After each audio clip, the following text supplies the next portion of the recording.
আল্লাহ তাআলা কিয়ামতের দিন সাইয়েদনা নূহ আলাইহিস সালামকে বলবেন, নূহ তুমি কি দাওয়াত পৌঁছিয়েছো তোমার উম্মতের কাছে? নূহ আলাইহিস সালাম বলবেন, হ্যাঁ আমি পৌঁছিয়েছি। এবার নূহের উম্মতকে আল্লাহ জিজ্ঞেস করবেন, এই নূহের উম্মতেরা তোমাদের নবী নূহ কি দাওয়াত পৌঁছিয়েছে?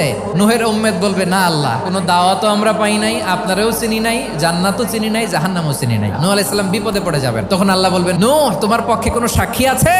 নূহ আলাইহিস সালাম বলবেন, আছে। কে? উম্মতে মুহাম্মাদি। তখন আমরা বলবো, আল্লাহর নবী নূহ আলাইহিস সালাম তিনি আপনি যা যা বলেছেন ঠিক তা তার উম্মতের কাছে পৌঁছে দিয়েছে। এবার নূহের উম্মতের সাথে আমাদের ঝগড়া লাগবে। তারা বলবে, তোমরা আসছো আমাদের হাজার হাজার বছর পরে, তোমরা কি করে জানলা? তোমাদের সাক্ষী ধর্তব্য হবে না? আমরা তখন বলবো, আমাদের কোরআনে তোমাদের নবীর নামে আল্লাহ তাআলা একটা সূরা নাজিল করেছেন, সূরাতে নূহ। দিন রাত এক করে তোমাদের কাছে তিনি দাওয়াত পৌঁছেছেন, সব আমরা জানি। আমরা যখন বলবো এই কথা, নূহের উম্মত চুপসে যাবে। তখন আমরা সত্য বলেছি কিনা এটা আল্লাহ তাআলা জানতে চাইবে বিশ্বনবীর কাছে। তখন বিশ্বনবী আমাদের পক্ষে সাক্ষী দিবেন। আওয়াজ করে বলেন আল্লাহু আকবার।